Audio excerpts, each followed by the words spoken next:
حضرات ایک محترمہ بیمار ہیں کنیز سیدہ، آپ حضرات دعا کریں کہ خداوند عالم بطفیل چہردہ معصومین ان کو صحت کاملہ عطا فرمائے۔ فاتحہ۔ الحمدللہ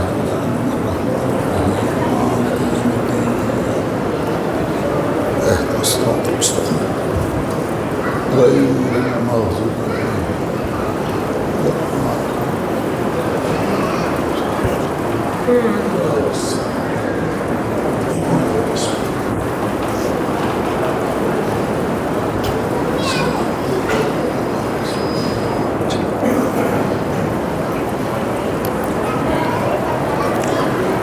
اعوذ باللہ السمیع العلی العظیم من الشیطان اللعین الرجیم۔ بسم اللہ الرحمن الرحیم۔ الحمد للہ الذی ہدانا لہذا وما كنا لنهتدي لولا أن هدانا الله لقد جاءت رسل ربنا بالحق الصلاة والسلام على صاحب الدين والإسلام والحل والحرام والركن والمقام والصلاة والصيام والسجود والقیام والشریعت والاحکام والحجت والبرہان والمحبت والعرفان والحق والبیان والکتاب والقرآن سیدنا ونبینا وشفیعنا ومولانا ومولا الثقلین جد الحسن والحسین ابی القاسم محمد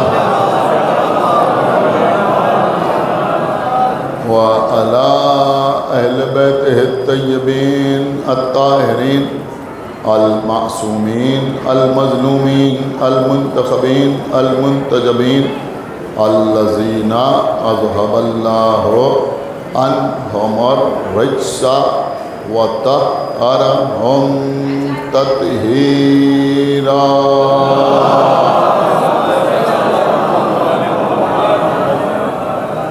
وَلَعْنَةُ اللَّهِ عَلَىٰ أَعْدَائِهِمْ وَقَتْلَتِهِمْ وَغَاصِبِي حُقُوقِهِمْ وَمُنْكِرِي فَضَائِلِهِمْ وَمَصَائِبِهِمْ أَجْمَعِينَ من الآن إلى يوم الدين۔ اما بعد فقد قال اللہ سبحانہ تبارک وتعالی فی کتابہ المجید وفرقانہ الحمید وقولہ الحق۔ بسم اللہ الرحمن الرحیم۔ یا ایہا الذین آمنوا اتقوا اللہ وَكُونُوا مَعَ الصَّادِقِينَ۔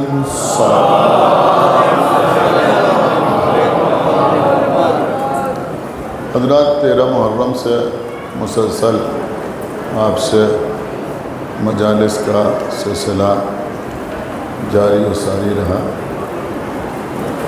تقریباً آج 13ویں مجلس ہے جو اس آیت مبارکہ کے عنوان پر آپ سے خطاب کی جا رہی ہے۔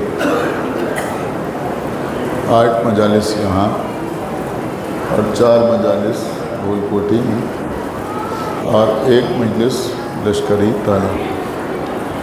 بہرحال موضوع تو ایسا ہے جو ختم ہونے والا نہیں ہے، اس لیے کہ ذکر اہل بیت کے حدود معین نہیں کیے جا سکتے۔ ارشاد اقدس الہی ہو رہا ہے کہ یا ایہا الذین آمنوا، اے ایمان لانے والے، اتقوا اللہ، تقوی اختیار کرو، وَكُونُوا مَعَ الصَّادِقِينَ اور صادقین کے ساتھ ہو جاؤ۔ ہمارے جو بزرگ ترین علماء گزرے ہیں، ایک صلوات پر محمد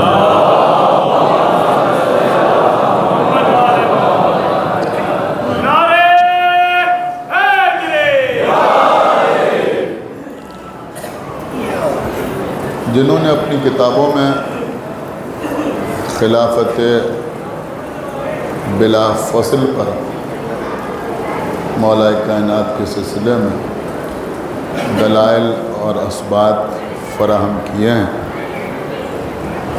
انہوں نے دیگر آیات کے ساتھ ساتھ اس آیت کو بھی مولا کائنات کی خلافت بلا فصل کی دلیل کے طور پر پیش کیا۔ آج اس سلسلے کی آخری مجلس ہے۔ کل سے ان مجالس کو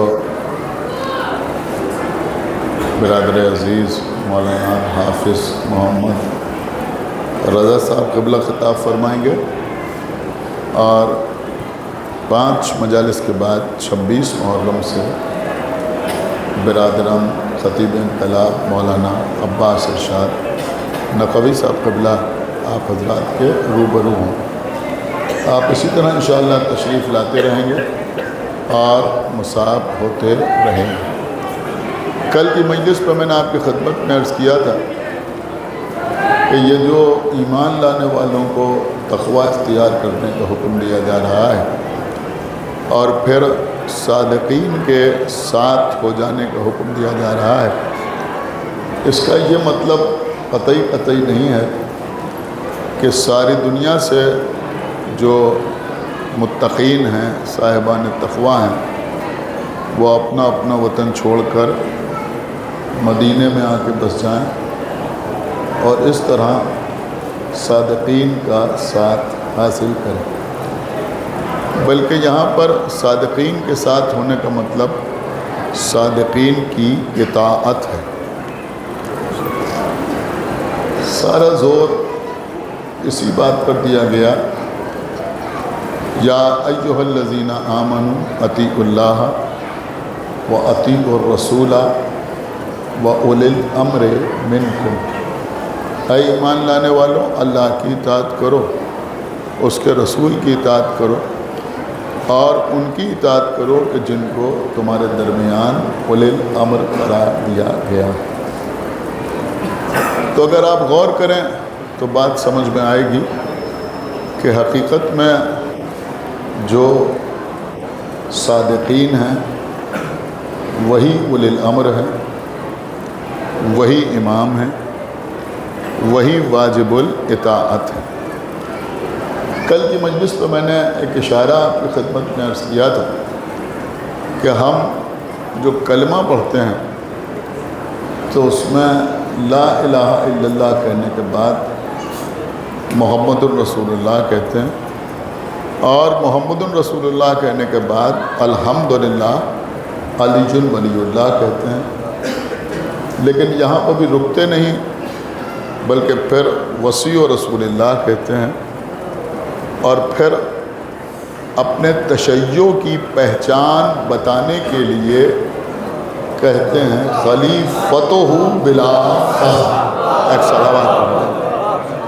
دیکھیے اکثر لوگ اس آخری ٹکڑے کو اسکپ کر جاتے ہیں اور وہ یہ سمجھتے ہیں کہ خلیفتہ بلا فخر کہنے کی ضرورت کیا ہے۔ میں قبلہ آپ کی خدمت میں عرض کروں کہ مولا علی کو خلیفہ رسول ماننا شیعیت کی دلیل نہیں۔ ایک صلوات پڑھ دیں محمد۔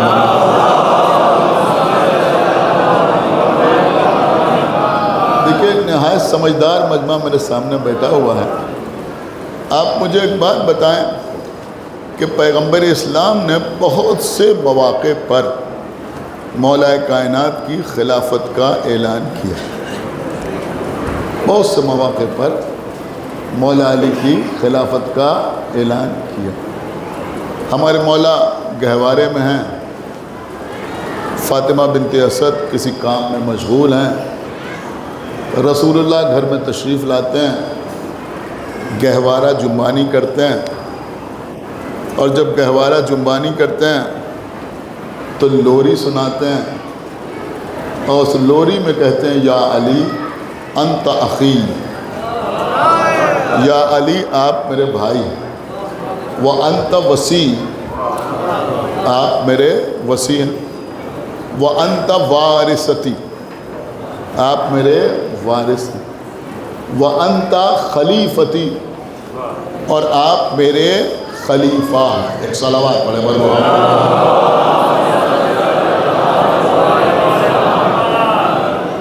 دیکھیں قبلہ، ابھی مولا علی گہوارے میں ہیں، ابھی نصرت کا وعدہ نہیں کیا ہے، ابھی بستر رسول پر سو کر اپنا نفس بیچ کر اللہ کی مرضی نہیں خریدی ہے، ابھی بدر کے میدان میں شمشیر زنی نہیں کی ہے، ابھی 2/3 مشرکوں کو قتل نہیں کیا ہے، ابھی احد کے میدان میں جب سب بھاگ گئے تو نبی کی حفاظت نہیں کی ہے، ابھی ان کے لیے آسمان سے تلوار نہیں آئی ہے، ابھی خندق کے میدان میں کل ایمان کا لقب نہیں پایا ہے، ابھی عمرو بن عبد ود کو 2 حصوں میں تقسیم نہیں کیا ہے، ابھی خیبر میں پتھر پہ علم نہیں گاڑا ہے، ابھی مرحب کو نہیں پچھاڑا ہے، ابھی باب خیبر نہیں اکھاڑا ہے، ابھی صلح نامہ حدیبیہ تحریر نہیں کیا ہے، ابھی قدم قدم پر نبی کی نصرت نہیں کی ہے،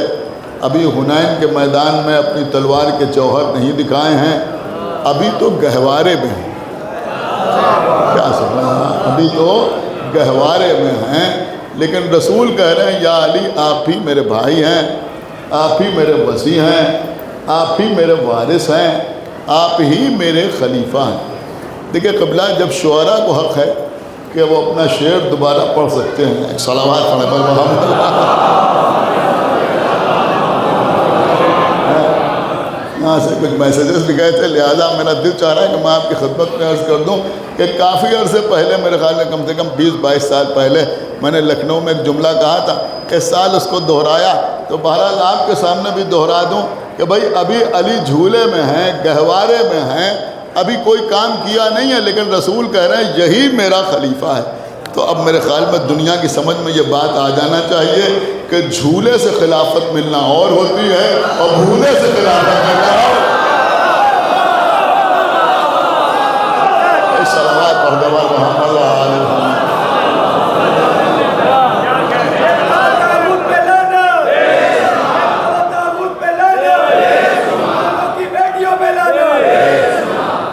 دیکھیے بارہ دھیرے دھیرے لوگ آ گئے، تو میں عرض یہ کر رہا تھا کہ یہاں پر رسول اللہ نے مولا کائنات کو خلیفہ کہا یا نہیں کہا؟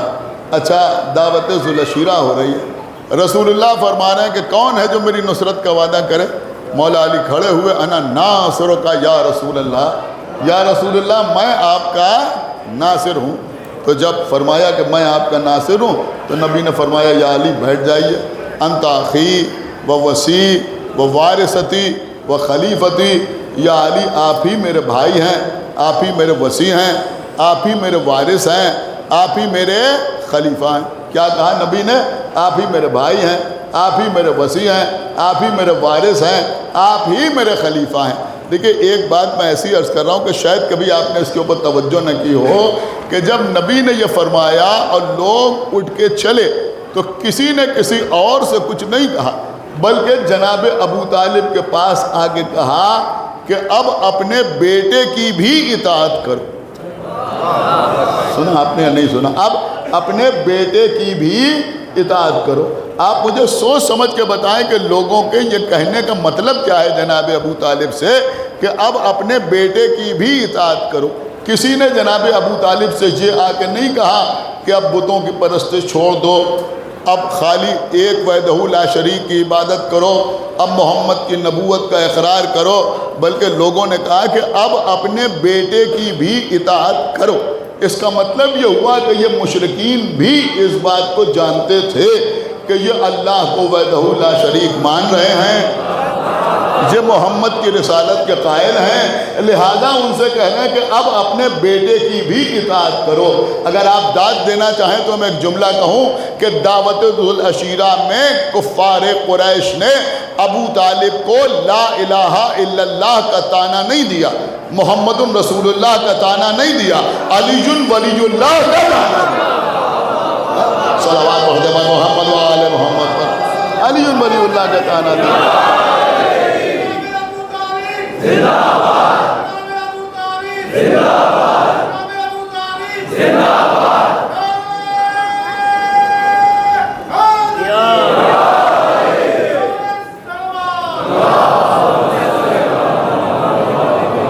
اس کے علاوہ شاید پہلی یا دوسری مجلس میں نے عرض کیا تھا آپ کی خدمت میں کہ جنگ خندق میں جب عمرو ابن عبد ود آ کے پکار رہا تھا کہ کون ہے جو میرے مقابلے پہ آئے، تو رسول اللہ نے فرمایا جو آج اس کے مقابلے پہ جائے گا وہی میرا بھائی ہوگا، وہی میرا وصی ہوگا، وہی میرا وارث ہوگا، وہی میرا خلیفہ ہوگا۔ لیکن قبلہ کبھی تھوڑا سا آپ اپنے ذہن پر زور دے کے سوچیں کہ لوگ ان معاملات کی مخالفت نہیں کرتے، یہ مانتے ہیں کہ رسول اللہ نے دعوت ذو العشیرہ میں مولا علی کو اپنا خلیفہ کہا، یہ مانتے ہیں کہ عمرو ابن عبد ود کے مقابلے میں جب علی جا رہے تھے تو رسول نے فرمایا جو اس کے مقابلے میں جائے گا وہی میرا خلیفہ ہوگا۔ تو جو لوگ دیگر مواقع پر مولا علی کی خلافت کو تسلیم کرتے ہیں وہ غدیر کے مسئلے میں اتنا پریشان کیوں ہو جاتے ہیں؟ آپ نے شاید غور ہی نہیں کیا میں کیا عرض کر گیا، غدیر کے معاملے میں کیوں پریشان ہو جاتے ہیں؟ آپ کبھی ان سے بات کر کے دیکھیے، حالانکہ غدیر بیان کرتے ہیں، اس سے کوئی انکار نہیں ہے کہ غدیر کو بیان کرتے ہیں، لیکن وہ یہ کہتے ہیں کہ صاحب یہ غدیر میں جو اعلان ہوا اس کا خلافت سے کوئی تعلق نہیں ہے۔ ارے بھائی جب دعوت ذو العشیرہ والی بات مان رہے ہو، گہوارے والی بات مان رہے ہو، خندق والی بات مان رہے ہو، تو غدیر میں اگر اعلان خلافت ہو رہا ہے تو کیوں نہیں مان رہے ہو؟ دیکھیں قبلہ بات یہ ہے، اب کاش میں بات آپ تک پہنچا سکوں کہ مولا علی کو رسول کا خلیفہ ماننا اور ہے اور بلا فضل خلیفہ ماننا اور صلوات پڑھنے پر محمد و آل محمد بلا فضل خلیفہ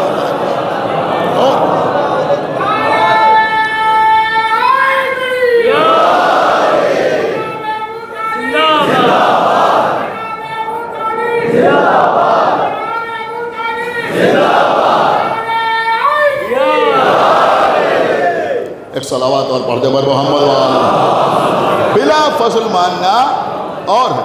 تشیع یہ نہیں ہے، شیعیت یہ نہیں ہے کہ مولا علی کو رسول کا خلیفہ مانا جائے، بلکہ شیعیت یہ ہے کہ مولا علی کو رسول کا بلا فضل خلیفہ مانا جائے، یعنی رسول اور مولا علی کے درمیان کسی اور کی خلافت کا قائل نہ رہا جائے، اس کو کہتے ہیں شیعیت، سمجھ رہا ہے؟ اس کو کہتے ہیں تشیع۔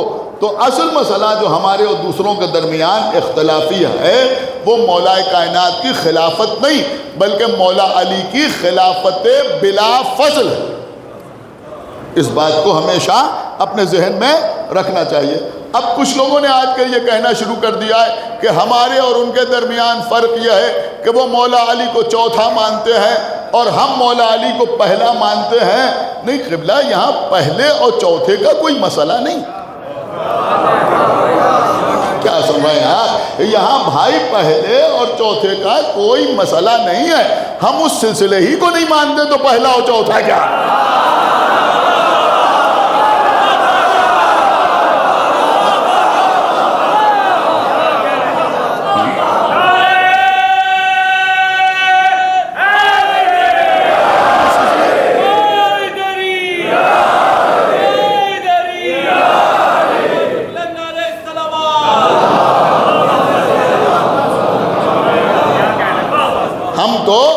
اس سلسلے ہی کو نہیں مانتے جس پہ وہ مولا علی کو چوتھا کہتے ہیں، تو ہم یہ کیا کہیں کہ ہم پہلا مانتے ہیں وہ چوتھا مانتے ہیں؟ نہیں، ایسا کچھ نہیں ہے قبلہ، ایسا کچھ نہیں ہے۔ اور اگر آپ داد دینا چاہیں اور سمجھ سکیں تو ہم آپ کی خدمت میں عرض کریں گے کہ مولا علی کے سلسلے میں ان سے ہمارا کوئی اختلاف نہیں ہے کہ وہ مولا علی کو چوتھا مانتے ہیں اور ہم مولا علی کو پہلا مانتے ہیں. اختلاف تو یہاں پر ہے کہ جو نام وہ دوسرے نمبر پر لیتے ہیں وہ ہم پہلے نمبر پر لیتے ہیں. بھائی آپ نے شاید بات کو سمجھا ہی نہیں. اے صلوات محمد و آل محمد. ہماری مسئلہ تو یہاں پر جو ہے وہ یہ ایک صلوات اور پڑھتے پر محمد و آل محمد. ہم تو مولا کائنات کی بلا فصل خلافت کے قائل ہیں. بلا فصل خلافت. اصل مسئلہ جو ہے ساری بحث جو ہے وہ اسی پر ہے. اور اس بحث کی بنیاد کیا ہے؟ اس بحث کی بنیاد مولا علی یا کوئی اور نام نہیں ہے. کوئی اور نام نہیں ہے. بلکہ بحث کی بنیاد یہ ہے کہ رسول اللہ کے بعد سلسلہ ہدایت قائم کرنا اللہ کا کام ہے یا بندوں کا کام ہے؟ اللہ کا کام ہے یا بندوں کا کام ہے؟ تو جو سمجھتے ہیں کہ بندوں کا کام ہے وہ اور ہے، اور جو یہ سمجھتے ہیں کہ اللہ کا کام ہے وہ اور ہیں، وہ اور ہیں. اب آپ کی خدمت میں بڑی خوبصورت سی بات میں عرض کر رہا ہوں. اب کوئی یہ نہ کہے بھائی ان میں فرق یہ ہے کہ یہ علی والے ہیں وہ بسر ابی قحافہ والے ہیں. یہ فرق نہیں ہے. فرق یہ ہے کہ وہ بندوں والے ہیں، ہم اللہ والے ہیں.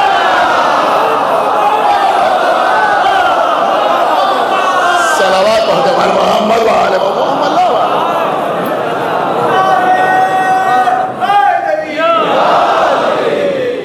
یعنی ہمارے یہاں جو اختیار ہے وہ اللہ کو ہے کہ اللہ جسے چاہے اسے بنائے. تو اصل مسئلہ جو ہے قبلہ وہ یہی ہے. اور غدیر کے میدان میں بھی مولا کائنات کی خلافت کا اعلان نہیں ہوا ہے بلکہ مولا کائنات کی خلافت بلا فضل کا اعلان ہے. دیکھیے قبلہ میں عرض کر رہا ہوں آپ قرآن مجید پڑھیں. حالانکہ کل سے اسی مزاج کی مجالس آپ حافظ صاحب سے ملاحظہ فرمائیے کہ ہم تو قاری بھی نہیں ہیں. ایک صلوات پڑھیں ایک صلوات اور پڑھے محمد و آل محمد. تو قبلہ اب غور کریں کہ قرآن مجید میں 8 مقامات پر، ایک جگہ 2 جگہ نہیں، 8 مقامات پر کائنات کی خلقت کی کیفیت کے سلسلے میں ارشاد ہو رہا ہے کہ کن فیکون. اللہ کیسے خلق کرتا ہے؟ کیسے خلق کرتا ہے؟ کہ کن فیکون. وہ کہتا ہے ہو جا اور وہ شاید ہو جاتی ہے. کسی شخص نے ہمارے چھٹے امام جعفر صادق علیہ السلام سے پوچھا. قرآن مجید میں جناب موسیٰ کے حوالے سے بھی اشارہ ملتا ہے، لیکن بہرحال ہمارے چھٹے امام سے بھی کسی نے پوچھا کہ یہ اللہ جو اپنے خزانے سے عطا کرتا ہے تو اللہ کا وہ خزانہ کہاں ہے؟ زمینوں میں ہے یا آسمانوں میں؟ زمینوں میں ہے یا آسمانوں میں ہے؟ اللہ نے اولاد عطا کی اپنے خزانے سے، مکان عطا کیا اپنے خزانے سے، کاروبار عطا کی اپنے خزانے سے، مال عطا کیا اپنے خزانے سے، عزت عطا کی اپنے خزانے سے، دولت عطا کی اپنے خزانے سے، حکومت عطا کی اپنے خزانے سے، تخت و تاج عطا کیا اپنے خزانے سے. تو جو عطا کرتا ہے وہ اپنے خزانے سے عطا کرتا ہے. تو چھٹے امام سے پوچھا کہ اللہ کا وہ خزانہ کہاں ہے؟ زمینوں میں ہے یا آسمانوں میں ہے؟ تو قبلہ اگر زمینوں یا آسمانوں میں اللہ کا خزانہ ہوگا تو وہ خزانہ محدود ہوگا. آپ نے کچھ غور کیا یا نہیں غور کیا؟ تو وہ خزانہ محدود ہوگا. تو امام نے فرمایا کہ اللہ کا وہ خزانہ جس سے وہ عطا کرتا ہے نہ زمینوں میں ہے نہ آسمانوں میں ہے، بلکہ اللہ کا خزانہ ہے کن فیکون. ایک صلوات پڑھنے والے محمد و آل کن. یعنی اس کو کہیں سے کچھ لے کے کسی کو نہیں دینا پڑتا. وہاں تو معاملہ یہ کہ کن، اس نے کہا ہو جا اور وہ شاید ہو جاتی ہے. تو قرآن مجید میں بھی 8 مقامات پر آیا کن فیکون. اللہ نے عیسیٰ کو کیسے بنایا کہ کن فیکون. جب پوچھا گیا کہ بھئی عیسیٰ بغیر باپ کے کیسے پیدا ہوئے تو یہی تو بتایا گیا نا کہ کن فیکون. اللہ کہتا ہو جا اور وہ شاید ہو جاتی ہے. خدا کے لیے بہت توجہ کے ساتھ سنیے گا. اللہ نے کہا کن، سورج خلق ہو گیا. اللہ نے کہا کن، چاند پیدا ہو گیا. اللہ نے کہا کن، ستارے خلق ہو گئے. اللہ نے کہا کن، آسمان پیدا ہو گیا. اللہ نے کہا کون؟ زمین خلق ہو گئی. اللہ نے کہا کون؟ فرشتے خلق ہو گئے. اللہ نے کہا کون؟ حوریں وجود میں آ گئیں. اللہ نے کہا کون؟ ہوائیں چلنے لگی. اللہ نے کہا کون؟ خلائق خلق ہو گئیں. تو بس اللہ کہتا ہے کون.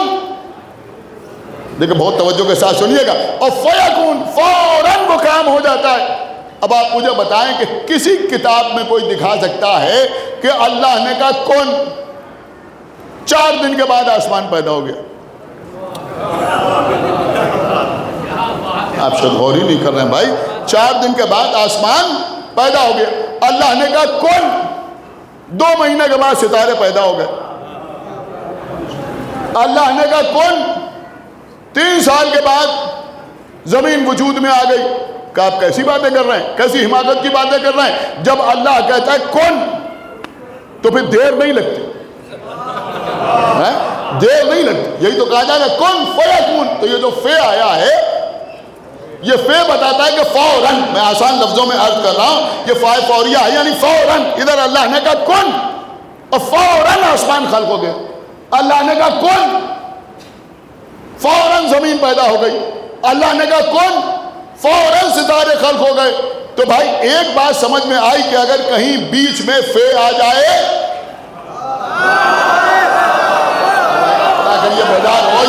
کہیں بیچ میں فے آ جائے تو پھر دیر نہیں لگتی، پھر تاخیر نہیں ہوتی، پھر کوئی غائب نہیں ہوتا، پھر بیچ میں کوئی فصل نہیں ہوتی،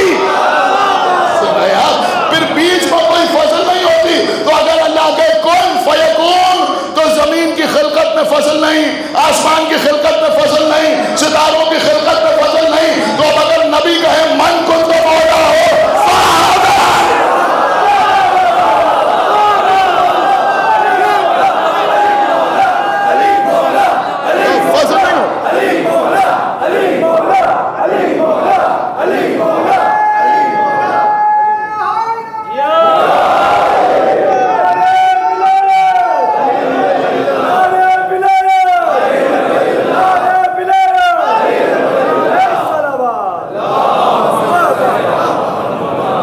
صلوات اور پردے پر محمد.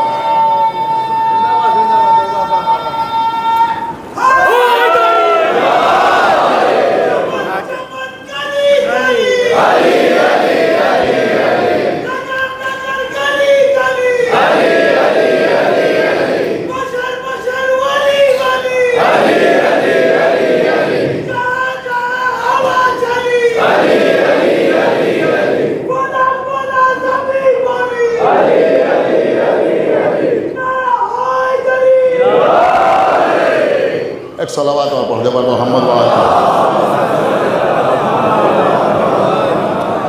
قبلہ الحمدللہ ہم مجلس پڑھ رہے ہیں اور ابھی کل سے آپ حافظ صاحب کو سنیں گے، بعد میں عباس شاہ صاحب کو سنیں گے. تو کبھی کبھی لوگ یہ کہتے ہیں صاحب اس زمانے میں ذاکری کا مزاج یہ ہو گیا، مناظرہ پڑھ رہے ہیں، تبرہ پڑھ رہے ہیں، ولایت پڑھ رہے ہیں، خلافت بلا فضل پڑھ رہے ہیں، متائن پڑھ رہے ہیں. آپ نے سنا نہیں، ہر زمانے میں یہی مزاج رہا. لیکن سنیے جو میں عرض کر رہا ہوں، میں ایسا کوئی دعویٰ نہیں کر رہا ہوں کہ علامہ صفت حسن صاحب قبلہ جس معیار کی مجلسیں پڑھتے تھے ہم بھی ویسے ہی پڑھتے ہیں. نہیں، ایسا کچھ نہیں. مولانا ابن حسن نونہوی صاحب جو پڑھتے تھے ویسے ہی مجلس یہ بھی پڑھتے ہیں، یہ بھی پڑھتے ہیں، یہ بھی پڑھتے ہیں، ہم بھی پڑھتے ہیں. نہیں، ایسا کوئی دعویٰ نہیں. کہاں وہ کہاں ہم. میری بات سمجھیے جو میں عرض کر، ایسا قبلہ کچھ نہیں. وہ کچھ اور تھے، ہم کچھ اور ہیں. ہمیں معلوم ہے کہ وہ علم کی کس بلندی پہ فائز تھے اور کس معیار سے مجلسیں پڑھتے تھے. یہ ساری بات ہم جانتے ہیں. لیکن ایک بات ضرور آپ کی خدمت میں عرض کریں گے کہ خالی صفت حسن صاحب نہیں، خالی ابن حسن نونہوی نہیں، خالی ابرار حسین پاروی نہیں، یعنی ایسے نام لے رہا ہوں جن کو ہم نے نہیں سنا، بہت توجہ آپ حضرات کی چاہتا ہوں. خالی وہ نہیں، بلکہ حقیقت یہ ہے کہ شہید ثالث سے لے کے آج تک ہمارے علماء کی تقاریر کا ایجنڈا یہی رہا. بھائی صلوات پڑھتے پر محمد وآلہ محمد. دیکھیں میری بات آپ سمجھیے بھائی، ایجنڈا ہمیشہ یہی رہا. میں تھوڑا سا آسان کر کے بات آپ کی خدمت میں عرض کر دوں. ارے بھائی ہم کم سن تھے, 4-5 سال کے تھے, تب ہمیں نماز پڑھنا سکھائی گئی.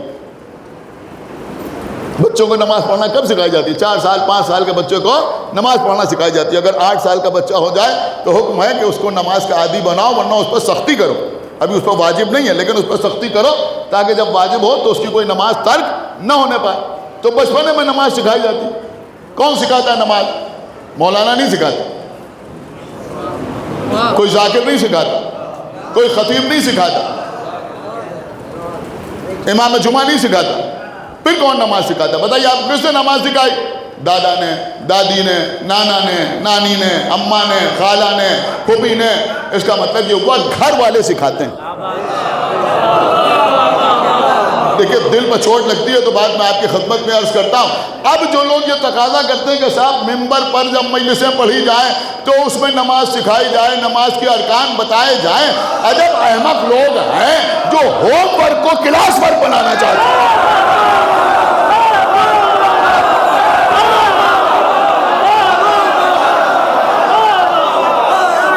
بھائی صلوات پڑھ بھائی محمد وآلہ.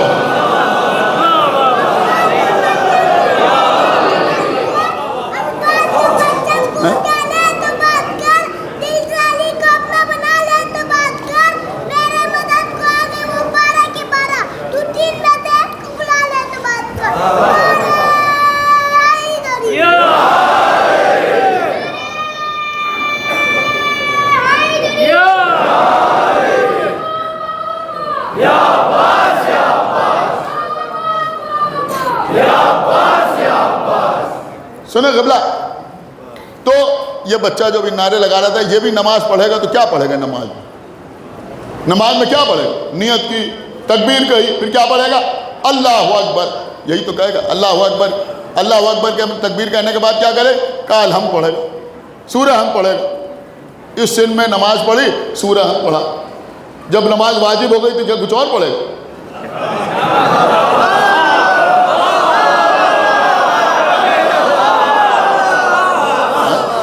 جب نماز واجب ہو گئی تو کیا کچھ اور پڑھے گا؟ کبھی تب بھی سورہ ہم بھی پڑھے گا. یہ الگ بات ہے, یہ سموں میں اٹک اٹک کے پڑھے گا. کیا سن رہے ہیں آپ ہیں؟ جب بڑا ہو جائے گا تو ذرا ٹھیک سے پڑھے گا, اور بڑا ہو جائے گا تو قرأت اور درست کرے گا, لیکن پڑھے گا تو سورہ ہم بھی نا. می سمجھادی ذاکر ہیں, وہ نماز پڑھیں گے, وہ بھی سورہ ہم پڑھیں گے. مولانا حسن مہندی صاحب ہمارے بھائی امام جمعہ ہیں, یہ نماز پڑھیں گے, سورہ ہم پڑھیں گے. ایران اور عراق کا کوئی عالم نماز پڑھے گا, وہ بھی سورہ ہم پڑھے گا. کوئی مرجع تقلید نماز پڑھے گا, سن رہے ہیں آپ کیا نہیں سن رہے ہیں؟ تو وہ بھی سورہ ہم بھی پڑھے گا, وہ بھی سورہ ہم بھی پڑھے گا. کیوں کہ بھئی یہ نماز کا نصاب ہے. آپ سے سن نہیں رہا میں کیا عرض کر رہا ہوں؟ یہ نماز کا نصاب ہے. تو بھائی جیسے نماز کا نصاب سورہ حمد ہے, ایسے ہی مجلس کا نصاب ولایت علیہ ہے.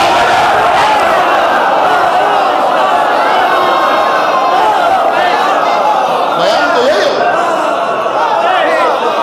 صلوات پڑھنے والے محمد وآلہ محمد. ایک صلوات اور پڑھنے والے محمد وآلہ.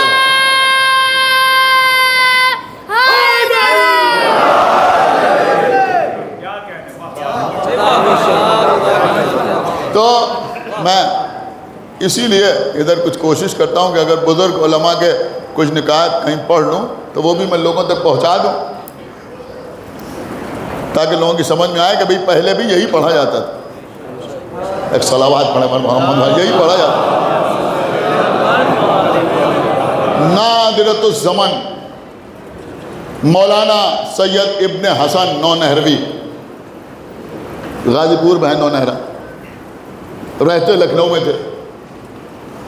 رودولی شریف میں 60 سال انہوں نے عشرہ پڑھا. 60 سال معمولی نہیں ہوتے. ابھی کلکتے میں نہیں, رودولی میں. ایک صلوات پڑھے پر محمد وآلہ. شاید سمجھداروں نے سمجھ لیا ہو میرا جملہ. ایک صلوات پڑھے پر محمد وآلہ. ایسے ہی تھوڑی کسی کا نام ہوتا, قربانیاں دینا پڑتی ہیں اس کے لیے. 60 سال عشرہ پڑھا رودولی میں مولانا ابن حسن نونہروی صاحب نے. بہترین ذاکر، بہترین خطیب، جواب ہی نہیں تھا ان کا۔ ان کی مجالس کا ایک مجموعہ چھپا ہے، ان کے پوتے نے لا کے مجھے دیا، میں نے تھوڑا سا پڑھا۔ قسم خدا کی اسی سلسلے میں کیا غضب کی چیز انہوں نے لکھی ہے۔ آپ یقین مانیں کہ اگر ابن حسن نونہروی نہ پڑھتے ہو، ہمارا جیسا یا ان کا جیسا کوئی پڑھتا، تو اس کو لوگ نہ معلوم کون کون سے القابات سے نواز دیتے تھے۔ ایک صلوات پڑھ دے محمد،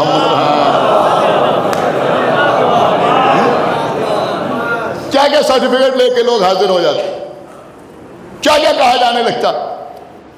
مولانا ابن حسن نونہروی، اب بہرحال آپ متوجہ ہو گئے، لہذا ایک آدھ بات اس سے الگ ہٹ کے ہے، لیکن ہے بڑی خوبصورت سی بات۔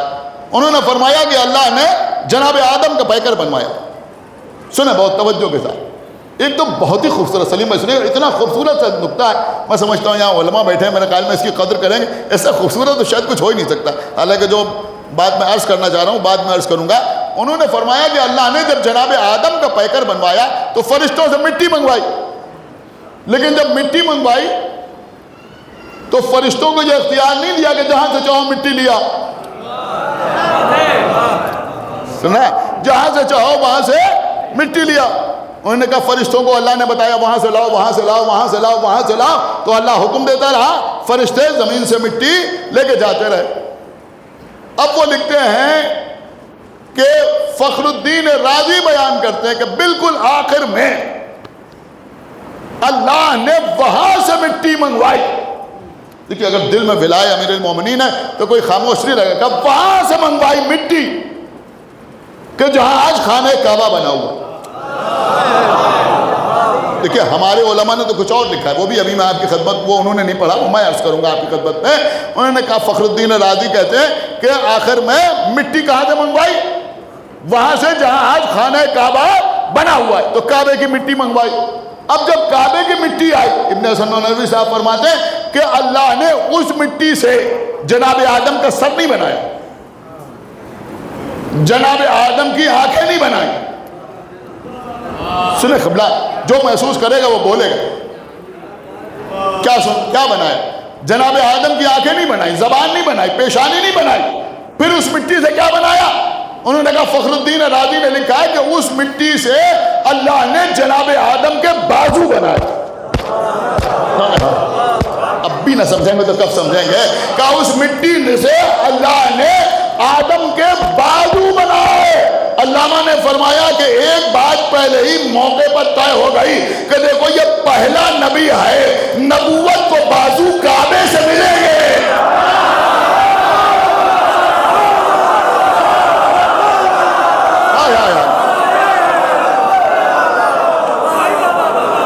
صلوات پر محمد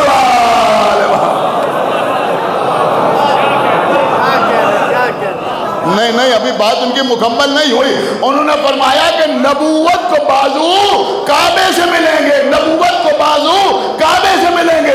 آدم کے لیے مٹی کعبے سے آ رہی ہے، اس سے ان کے بازو بنائے جائیں۔ انہوں نے کہا آدم کے لیے بازو تراب کی صورت میں آئیں گے، خاتم کے لیے بازو ابو تراب کی صورت میں آئیں گے۔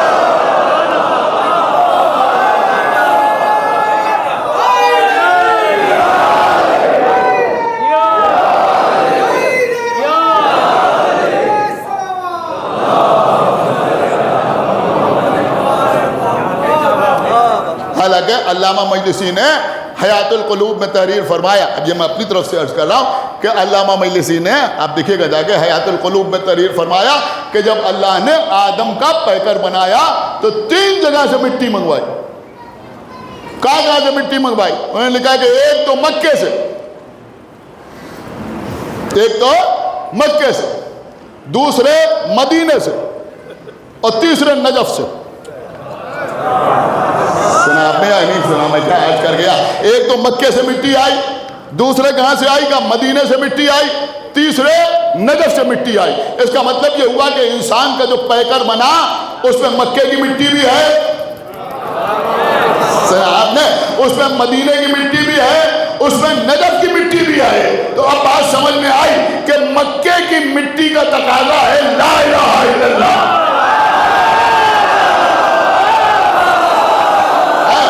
مدینے کی مٹی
قبلہ سنیے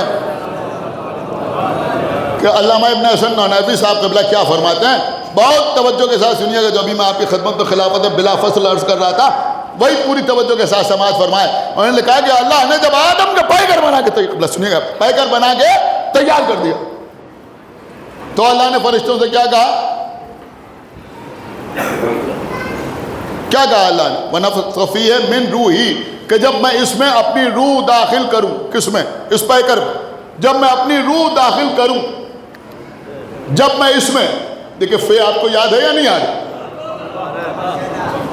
کیا سن رہے ہیں آپ؟ جب میں اس میں اپنی روح داخل کروں، ہمارے جیسوں کے تو بسی کا نہیں ہے نکتہ. جب میں اس میں اپنی روح داخل کروں تو فَقَعُوا لَهُ سَاجِدِينَ. سنا آپ نے یا نہیں سنا؟ فَقَعُوا لَهُ سَاجِدِينَ، تو تم فوراً سجدے میں گر پڑنا. فَقَعُوا، یہ فے کا مطلب کیا ہے؟ فے کا مطلب یہ ہے کہ سوچنے کی ضرورت نہیں ہے. سن رہے ہیں آپ؟ خدا کے لیے بیدار ہو، یہ سوچنے کی ضرورت نہیں ہے، غور کرنے کا مقام نہیں ہے، غور کرنے کا مقام نہیں ہے. بس جیسے ہی میں اپنی روح داخل کروں، یہ جملہ میسن زیدی کا نہیں ہے، ابن حسن نانوی صاحب نے فرمایا فقہو کا مطلب یہ ہوا کہ اجتہاد نہ کرنے لگنا. سن رہے ہیں بھائی؟ اللہ کا حکم ہے، حکم کے مقابلے میں اجتہاد کر کے ابو حنیفہ ہو جائے. بھائی صلوات پڑھو محمد وآل محمد.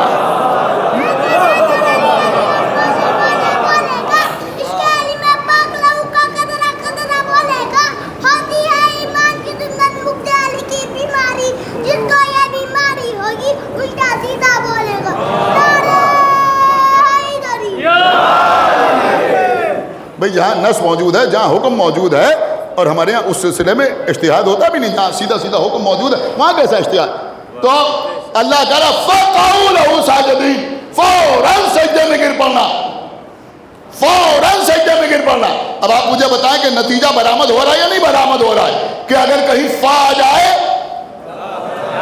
سن رہے آپ یا نہیں سن رہے؟ تو پھر سوچنے کی ضرورت نہیں ہے، فوراً سجدے میں گر پڑنا، فوراً مان لینا، فوراً اقرار کر لینا، فوراً اظہار کر دینا. تو اب اگر وہاں فے آ جائے تو فرشتوں کو حکم ہے فوراً سجدہ کرو. تو اب اگر قدیم میں نبی کہے من کنت مولا ہو فہذا علی بن مولا، تو محمد رسول اللہ کے بعد فوراً کہو علی جان والے. صلوات پڑھتے پر محمد وآل محمد. فوراً کہو.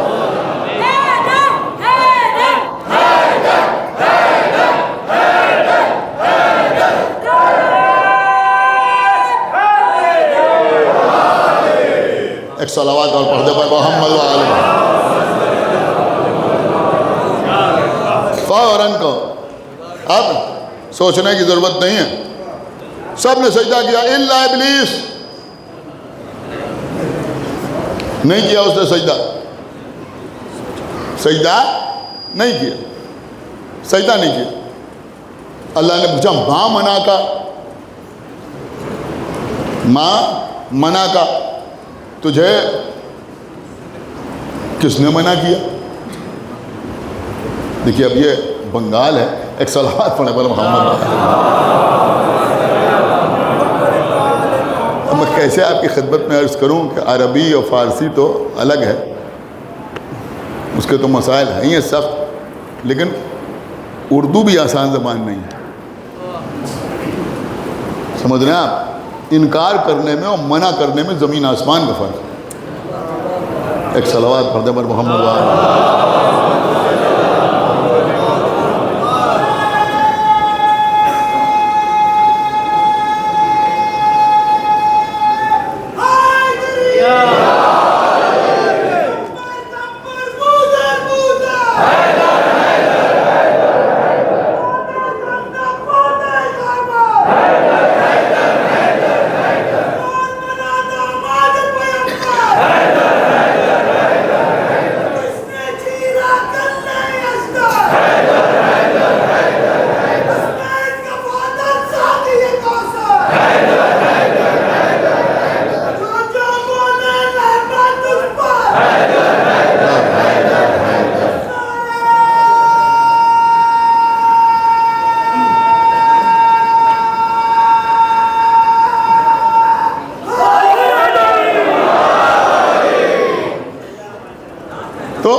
منع کرنا اور ہوتا ہے، انکار کرنا اور ہوتا ہے، دونوں میں زمین آسمان کا فرق ہے۔ آپ نے ہم سے کہا آپ کھانا کھائیں گے، ہم نے کہا نہیں کھائیں گے، یہ انکار ہے، یہ انکار ہے۔ اب یہاں پہ بھی لوگ کہتے ہیں انہوں نے منع کر دیا، منع نہیں کیا، انکار کر دیا، سمجھ رہے بیٹا، انہوں نے انکار کر دیا۔ ان سے ہم نے کہا کہ تم ذرا پڑھ دو، انہوں نے کہا نہیں ہم نہیں پڑھ پائیں گے اس وقت، یہ انکار ہے۔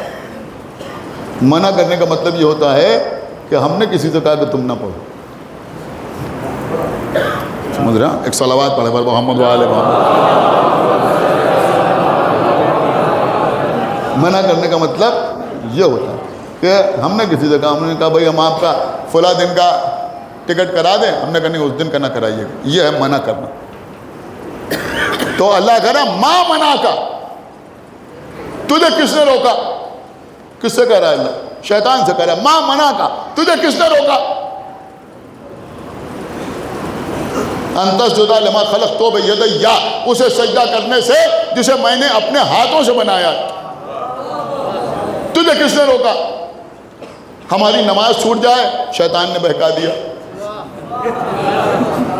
روزہ نہ رکھیں، شیطان نے بہکا دیا، جھوٹ بولے، شیطان نے بہکا دیا، غیبت کی، شیطان نے بہکا دیا، گناہ کیا، شیطان نے بہکا دیا، ہر کام تو یہاں شیطان کے اوپر، یہ کام غلط کیا، شیطان نے بہکا دیا، ہم کو قدم قدم پہ شیطان بہکاتا ہے، اور اللہ شیطان سے پوچھ رہا ہے تجھے کس نے منع کیا؟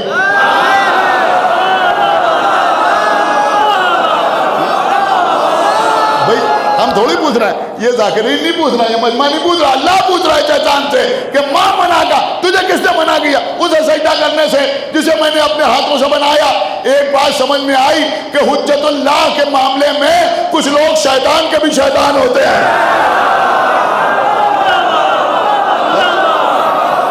تبھی تو پوچھا جا رہا ہے کہ تجھے کس نے منع کیا، تجھے کس نے منع کیا؟ اللہ نے اس کو صفائی دینے کا پورا موقع دیا، پورا موقع دیا، کیس ہی ختم ہو جاتا اگر معذرت کر لیتا۔ آپ غور نہیں کر رہے ہیں، معافی مانگ لیتا تو کیس ہی ختم ہو جاتا، لیکن اس نے معافی نہیں مانگی، تعویلیں کرنے لگا۔ دیکھیں یہیں سے ایک بات سمجھ میں آئی کہ اگر کسی سے خطا ہو جاتی ہے تو وہ معافی مانگ لیتا ہے۔ بھائی صلوات پڑھ دے اگر خطا ہو جاتی ہے، آپ میری بات سمجھے یا نہیں سمجھے؟ اگر کسی سے خطا ہو جاتی ہے تو وہ معذرت کر لیتا ہے، لیکن جب کوئی جان بوجھ کے کوئی کام کرتا ہے، ایک صلوات پڑھ دے محمد تو تعویلیں پیش کرتا ہے، مانگ لیتا معافی، معاملہ ختم ہو جاتا۔ لیکن اس نے کیا کہا؟ تو نے مجھے آگ سے بنایا، انہیں مٹی سے بنایا، تو نے مجھے آگ سے بنایا، انہیں مٹی سے بنایا، میں انہیں سجدہ نہیں کروں گا۔ اللہ نے اسے نکال دیا، فخرج نکل گیا۔ کون نکل گیا؟ شیطان، جو فرشتوں کے ساتھ عبادت کرتا تھا، سمجھ رہے ہیں؟ جو فرشتوں کے ساتھ عبادت کرتا تھا وہ نکال دیا گیا، وہ نکال دیا گیا۔ لیکن اس کے بعد بھی اس نے کام دکھا دیا۔ اللہ نے کہا اس درخت کے پاس نہ جانا، اس کی سمجھ میں آیا کہ آدم پر تو اثر ہونے سے رہا، کیا سن رہے ہیں آپ؟ اب لکھا تو یہی جاتا ہے کہ ہوا کو بہکا دیا، بس قبلہ بات تمام ہو گئی یہاں کے اوپر۔ تو ایک بات یہ سمجھ میں آئی کہ بھائی نبی پر تو نہیں، لیکن نبی کی بیوی پر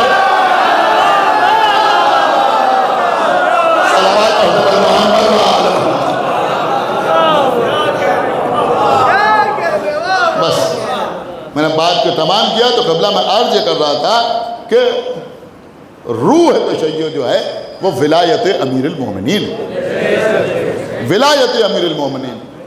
اور دیکھیے میں بالکل صاف صاف آپ کی خدمت میں عرض کر رہا ہوں کہ اسی ولایت ہی میں سب کچھ ہے۔ ہماری نماز، ہمارا روزہ، ہمارا حج، ہماری زکوٰۃ، ہماری شریعت، حلال حرام، جائز ناجائز، جو کچھ ہے سب اسی ولایت کے اندر، اس سے باہر کچھ نہیں ہے، اس سے باہر کچھ نہیں۔ اور کربلا کے میدان میں آقا حسین نے جو عظیم ترین قربانی پیش، وہاں پہ قبلہ مسئلہ تو یہی تھا، ورنہ جب آقا حسین پوچھ رہے تھے کہ تم مجھے کیوں قتل کر رہے ہو، کیا میں نے حلال کو حرام کر دیا؟ کیا میں نے حرام کو حلال کر دیا؟ کیا میں نے جائز کو ناجائز کر دیا؟ کیا میں نے ناجائز کو جائز کر دیا؟ تو ادھر سے آواز دے بغضاً لأبی، ہم آپ کو آپ کے بابا کے بغض میں قتل کرو۔ بس قبلہ یہ بغض امیر المومنین ہے جو کربلا میں پانی بند ہوگا، یہ بغض علی ابن ابی طالب ہے جو آن محمد قتل ہو گئے، یہ بغض علی ابن ابی طالب ہے جو قاسم پامال ہو رہا ہے، علی اکبر سینے پر برچھی کھا رہے ہیں، عباس کے بازو قلم ہو رہے ہیں، حسین کے گلے پر خنجر چل رہا ہے۔ جزاک اللہ، آپ کی آوازیں بلند ہو گئیں۔ عزیزوں آج 20 محرم،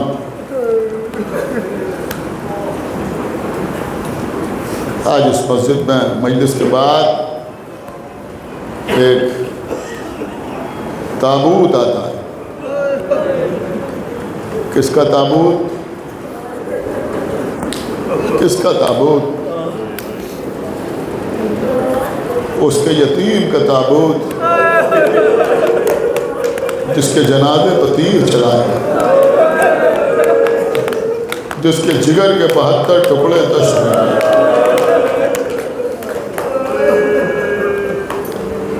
جزاکم اللہ خیر الجزا۔ بس عزیزوں بہت دیر مجھے نہیں عرض کرنا ہے۔ سنیں قبلہ، کربلا، شب عاشور، آقا حسین، اصحاب حسین کا اجتماع، امام حسین کی زبان پر شہداء کی فہرست، کل کون کون شہید ہوگا؟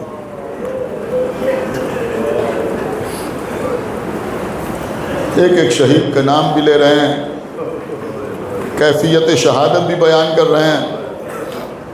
خاموش ہوئے میرے مولا۔ ایک 13 برس کے کمسن نے اٹھ کے کہا کہ چچا کیا میرا نام نہیں ہے فہرست شہداء؟